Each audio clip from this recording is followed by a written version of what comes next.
Now to Russia, where relatives and allies of the jailed opposition leader Alexei Navalny are demanding to know more about how he died and what's happened to his body. An exiled Russian newspaper is reporting that Mr Navalny's body is being held at a morgue around 50 kilometres from the remote penal colony where he was imprisoned. Authorities say he died there after collapsing on Friday. Let's take a closer look at this with our Russia analyst, Konstantin Eggert, who joins us from Vilnius. Welcome back, Konstantin. Since the announcement that Alexei Navalny died on Friday, there have been all sorts of conflicting leaks and announcements. Piece together the claims for us and what we should make of them. Well, actually, Phil, it will be very difficult to piece the claims together because Russian authorities are changing the story all the time, and independent, mostly exiled Russian media are reporting also very conflicting claims. But what But what we do know is that Navalny's body has not been given to the relatives, and we are already in, I think, third day. Secondly, we still do not know the cause of death, and what the Russian authorities were saying about it is conflicting at best, and actually probably, at least it looks to me, as if it is trying to inflict additional psychological torture on the family, this lack of explanation, or the explanations that sound very thin. And thirdly, we do not know not only whether the autopsy was conducted on the body, probably it wasn't, but when it's going to be conducted. So what we see is evidently an attempt by the Russian authorities to protract the process, which, I mean, in theory should be pretty official, staged, and quick. And this gives me a pause for thought.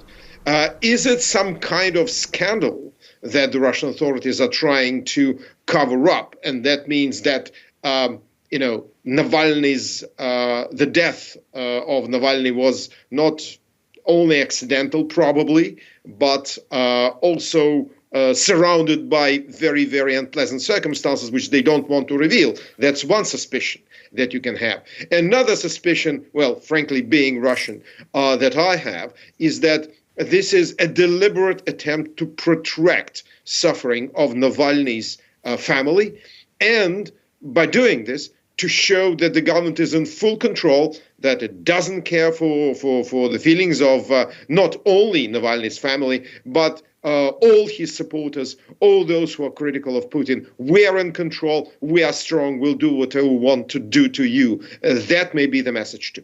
Okay. So with Alexei Navalny gone, where does that leave Russian opposition to the Putin regime?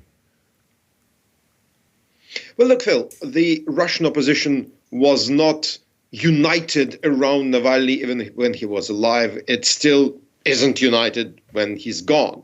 I think the main question that is on the minds of all those critics of Putin who are in exile, and I'm sure quite a few of them who are still in Russia, is how to make the message very clear to the Russian people that prefer to stay passive, that prefer not to protest, that prefer not to notice a lot of things. This is what public opinion polls are showing, that a large part, probably 2/3 of Russian society, are indifferent to what goes on, or pretend to be indifferent, which is, of course, a different case.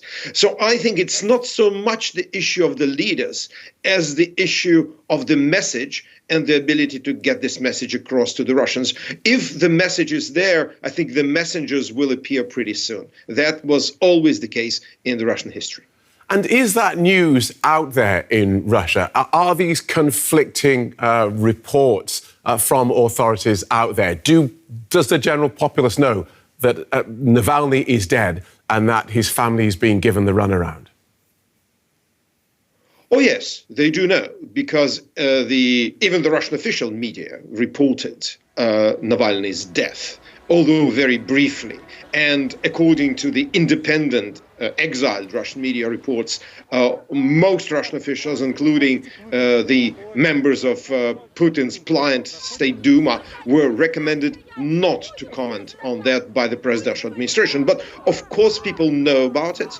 And those who want to know more, they can try and break through the Russian government's firewalls on the internet and get independent information from Russian independent media. Those who want to can. But as I said, alas, there are not too many who want to know more than what the officials are telling them. And that is, Phil, the main problem for the Russian opposition. And that is something that I personally think keeps Putin's regime afloat much more than guns or repression.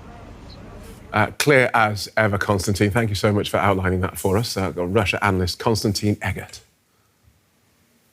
Thank you.